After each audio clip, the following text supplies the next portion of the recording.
గురుగారు, మహాశివరాత్రి సందర్భంగా వివిధ ప్రాంతాల్లో జాతరలు అయితే జరుగుతూ ఉంటాయి. ఈ నేపథ్యంలో ఏడుపాయల జాతర జరుపుకోవటంలో రహస్యం ఏమిటి?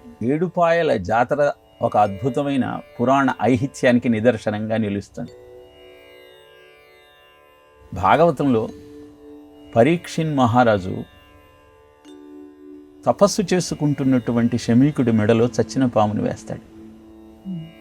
ఓడక వింటి కోపమున్న మహోరగమున్గొని వచ్చి మారుమాటాడక ఉన్న మజ్జనకుని అంశతలంబుబై పెట్టి దుర్మద క్రీడ చరించు హరకేశవులడ్డిననైన చచునో ఎడవనాడు తక్షక విషానల హేతి సంహతిన్ అని శపిస్తాడు శమీకుని కుమారుడైన శృంగి. ఆ కారణంగా తక్షకుని పాము కాటుకు గురి అయి మరణిస్తాడు పరీక్షిత్తు.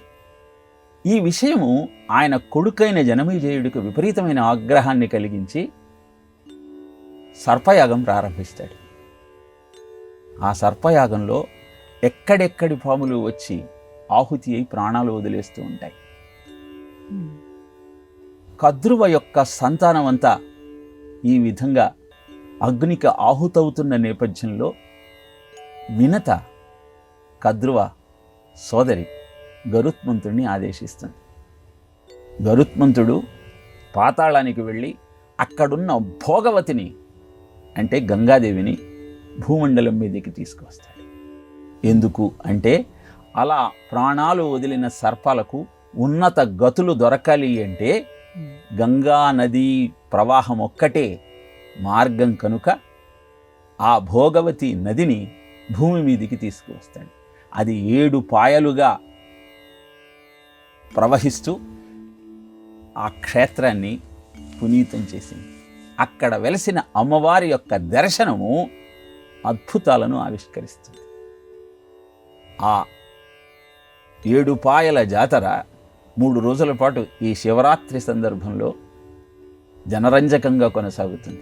ఆ దేవిని దర్శించుకొని జీవితాన్ని పరిపుష్టం చేసుకుంటూ ఉంటారు సాధకులంతా.